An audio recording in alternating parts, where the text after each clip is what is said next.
move into our panel discussions with our first panelist, Miss Lynn Reilly. So it gives me immense pleasure to introduce our first panelist, Miss Reilly. Miss Reilly has been a huge supporter of student leadership Johns Creek and currently serves as the president of the Georgia Student Finance Commission. In 2019, she was appointed as the first female state treasurer upon request from Governor Kemp. She also served as the county commissioner for approximately 6 years and was also appointed as the state revenue commissioner in 2015. In addition to this, she served about 4 years in the Georgia General Assembly as the representative from House District 50. Thank you for joining us, Ms. Reilly. We are so excited to have you here today. Also welcome our moderator for this segment, Akila Yelaporta. Oh, good evening. Thank you for having me. Hi, everyone. Thank you, first of all, Meher and Olivia, for that wonderful presentation. It's really incredible to see so many organizations designated for women empowerment. However, I really do hope that one day we wouldn't need to worry about achieving gender equity and that future generations of young women wouldn't need to hear the words women empowerment because women and men would be treated on the same level. Thank you so much, Ms. Lynn Reilly, for joining us today. It's really an honor to have you. Would you just like to introduce yourself? Well, thank you, and thank you to all of the speakers and everyone that's participating this evening. My name is Lynn Reilly, and as you just heard, I've served in a number of public service roles in the past, coming up almost 20 years now.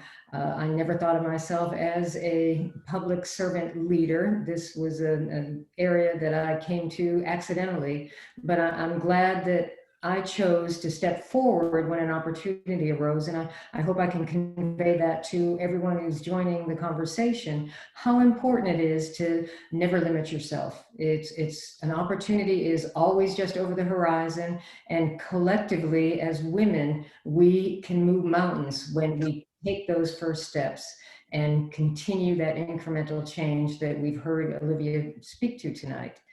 I'll delve a little further back into my history and date myself for the young folks on this conversation.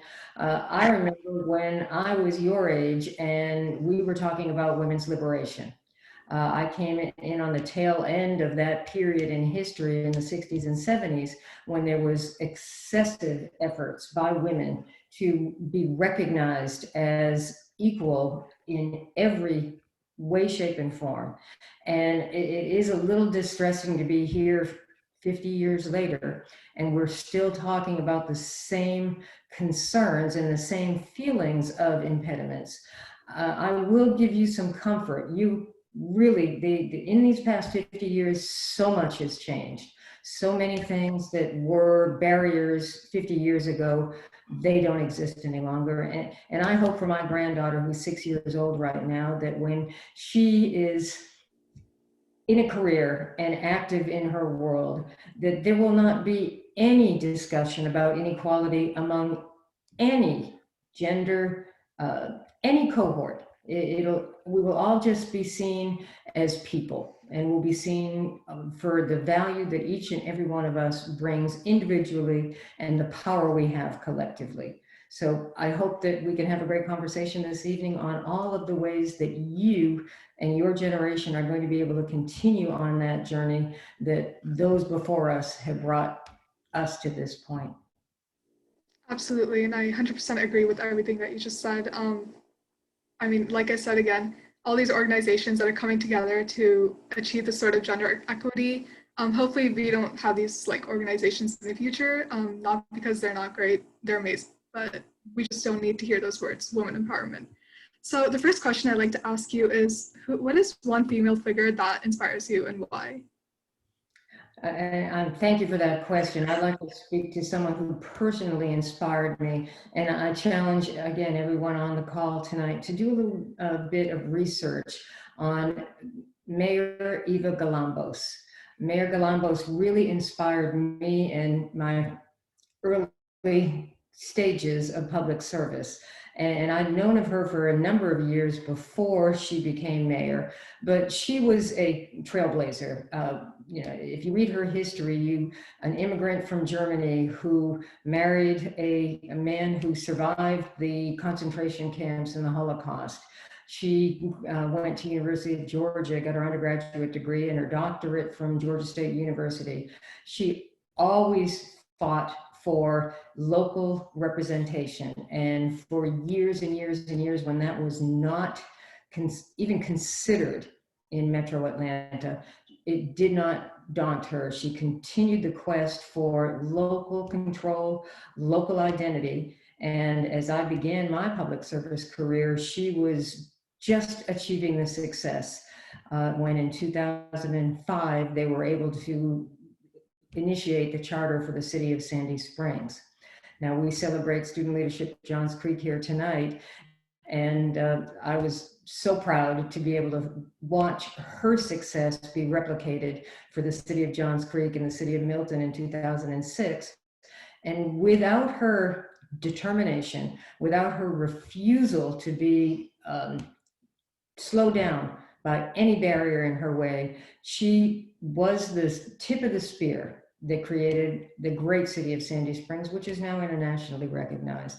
So again, I would encourage everyone on this call, those of you that are interested in potentially some public service futures, whether it be in an elected role or in an advocacy role, do a little bit of studying on Mayor Galambos' history and how she was able to bring collaboration, different viewpoints together to coalesce around a common desire. And that was that self-determination, which created so many great new cities in metropolitan Atlanta.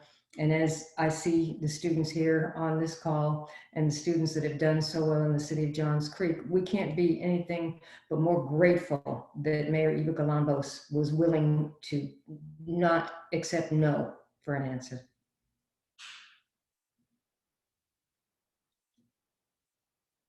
Ahila, I think you're on mute. Sorry. That's incredible. I have not heard about her in the past, but I definitely do want to research her a little more. And I totally see why you're so inspired by her. She seems like an incredible person.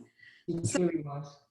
Yeah, and the next question I want to ask is, have you ever been subject to different treatment as a woman government official?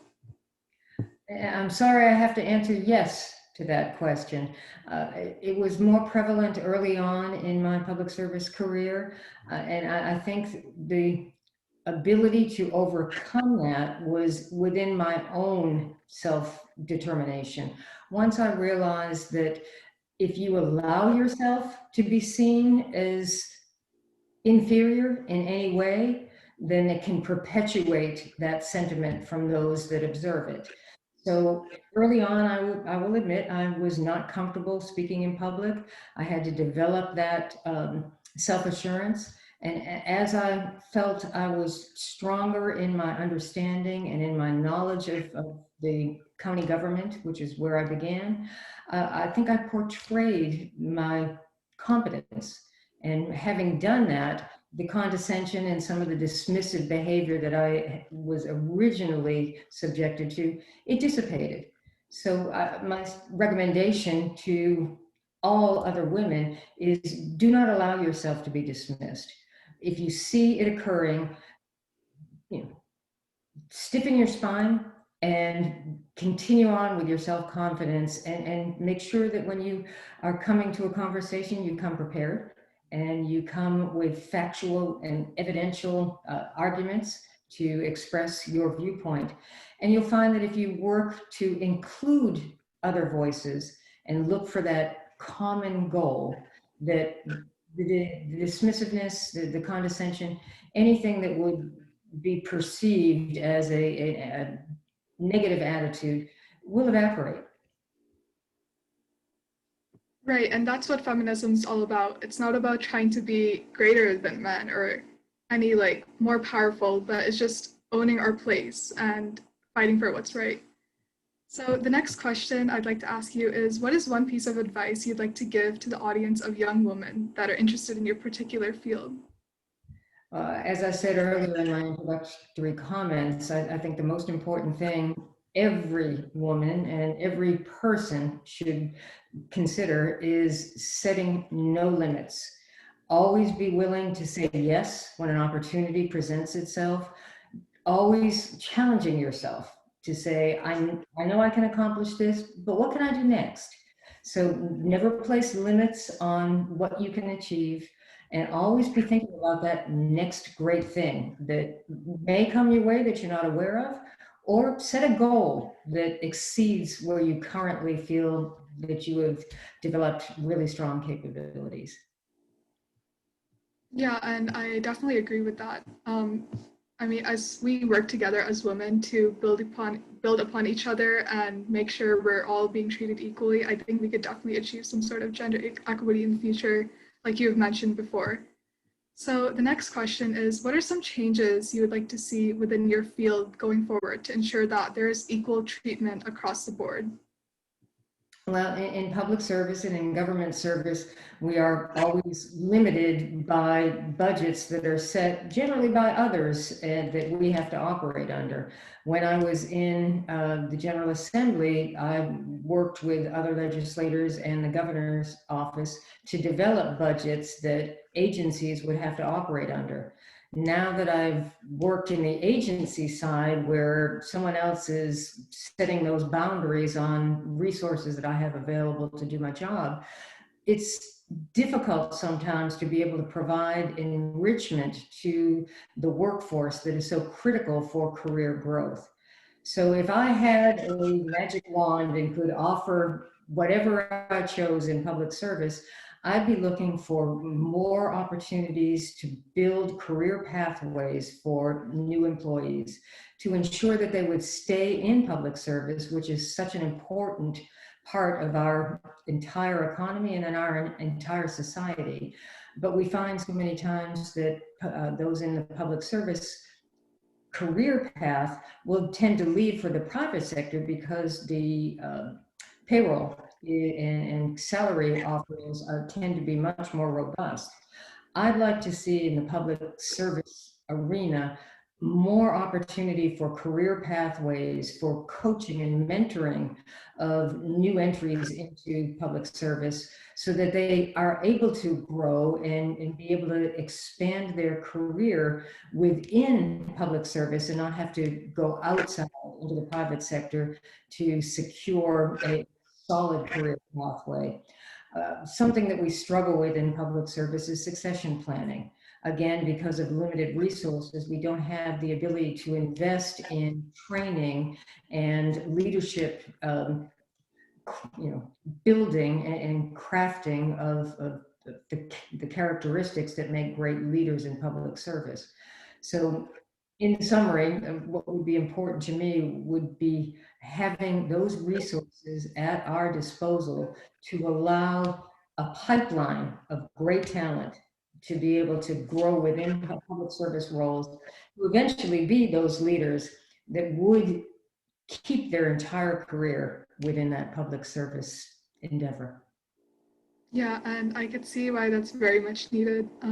After hearing your experiences, I definitely do think like not just your field, but many fields need that sort of like mentoring and coaching for, specific groups in order to make sure everything is operating smoothly. So the next question is, where do you believe gender inequality is at the local, national, and international levels? And how are we progressing to achieve a degree of gender equity? I would say that it may be, different at the different levels that you spoke of, local or state or national or international. And I think it, depends on the uniqueness of the ecosystem that you're operating under. There may be some areas of local society where equity is, prevalent, and there are no boundaries that are seen in any of the different facets of a society. In other places in the world, there's still an incredible amount of need for equity to be embraced. I think what's going to be important is that those that have successfully achieved equity from all facets of society ambassador that into areas where it is less prevalent. In this conversation this evening, I think just speaking amongst ourselves, we're being ambassadors to share our experiences and share some of the impediments that we have experienced and how we've overcome them so that those can be applied in facets of society that are a bit behind us. As I talked, in my young days, in elementary and high school, we were watching on college campuses as women's liberation was a very aggressive movement. And so much of the goals that were set at that time were accomplished as I was raising children. And I didn't see them being an impediment as my daughters were growing up. Now we're seeing different sets of challenges by the new generation of young women coming out of secondary school and heading into post-secondary and then out into the workforce. And I think that some of us who have been through a number of these journeys and society's cycles could be helpful in coaching and mentoring and providing some of that guidance so that those who are newly experiencing some challenges can receive the benefit of some of our perspective. Yeah, and if I had to add my own personal input, I do think that this nation has progressed wonderfully in terms of gender equity from the time we've started. But there is a lot of work that needs to be done, and I think we're on the right track in order to do so. If we keep doing what we're doing, and if we come together as a whole to fix the issues within our system, I think we could truly achieve that sort of gender equality at one point. So our final question is, what are some common misconceptions people tend to have about women student finance commissioners or about women accountants in general? Well, I would say that probably the most common misperception is that accountants and finance professionals are dull. Yes, I will admit that I'm generally introverted and I have a comfort level with my calculator and my spreadsheets, and Excel is, one of my favorite companions when I'm trying to get some work done. But it's always been perceived as a non-exciting career path, but it really isn't. I mean, I would have never thought 40 years ago that now I'd be running an agency that has a $1 billion annual budget to be able to provide scholarships, grants, and loan opportunities for students that are looking to pursue their career goals and what, fulfill their passion in life. Back from being a simple tax preparer and a bank teller, my very first jobs that I held, I didn't envision where that could take me. So never think that any particular career or avocation is something that can't be seen as driving you towards great success. Financial professionals in all walks of life. They're your CEOs of these Fortune 500 companies. They're the financial advisors that can ensure someone's fiscal success and their personal wealth can grow by someone with the talent to provide advice on investing.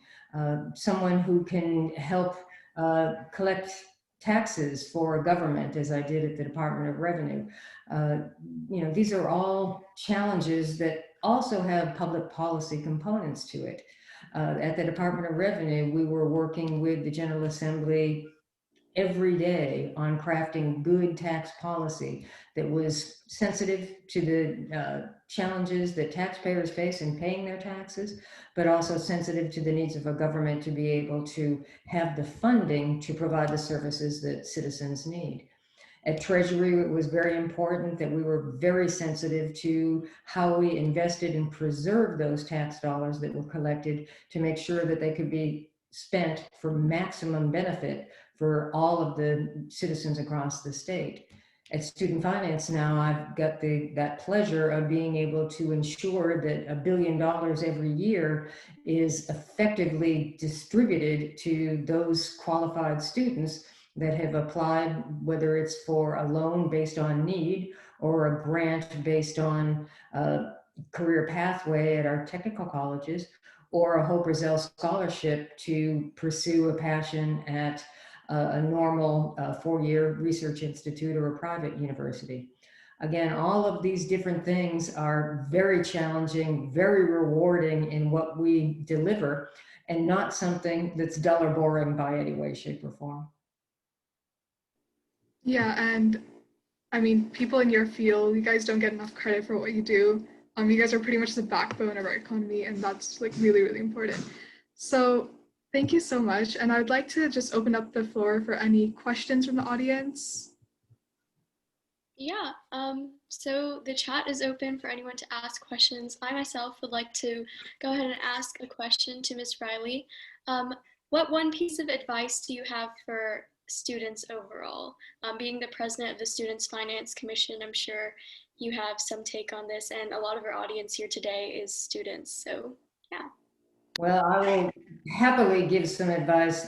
Fill out your FAFSA form as soon as possible. Most important thing you can do is take advantage of every possible financial aid opportunity that is available to you. We struggle across the nation, and particularly in this COVID environment, there has been a decline on students filling out their financial aid form, which is a basis for all financial aid, whether it's federal, state, or even many of the colleges will require that FAFSA completion for them to be able to determine a financial eligibility package that they might offer it would from their own institution. Start with the FAFSA, then come see us at Student Finance. Make sure that you are looking at your GPA calculations to be eligible for our Hope Rozelle scholarships. There's so much public money available to you at the federal, at the state level. I don't want you to leave anything on the table. So complete that FAFSA as soon as possible. That's some great advice. Moving on to another question that I wanted to pose to you. Being a big supporter of student leadership Johns Creek, what power do you think the youth holds, and why is it important for them to get involved with their community? Well, as I found when we first came to Georgia more than 30 years ago, it's very important to connect yourself with your community, whether it's your school community, your social community, your government community. You have to engage. As we've heard from Olivia before me, change only happens when people come together with a common goal. So create those relationships, create that network, and then utilize that to find that common denominator and that common theme that you can all coalesce around. Greater number of voices focused on a common goal is much more likely to achieve that success. Absolutely. With that, anyone else from the audience have any questions? I love that last thing you said about if you don't do anything, nothing gets done, because it's very true. It brings me back to this quote that I often think about from the Lorax, which is kind of specific to environmental change, but it can be applied to a lot of fields with, unless someone like you cares a whole lot about something, it's not going to change. Which is very applicable to students and, in fact, anyone to take action on something they strongly believe in.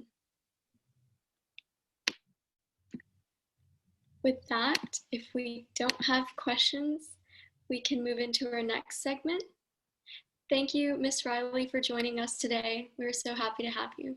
Well, thank you very much. And I wish you all the very best in your pursuit of your passions and ensuring that the next generation of young women will not have the barriers and boundaries that you will be able to overcome on their behalf. Thank you so much.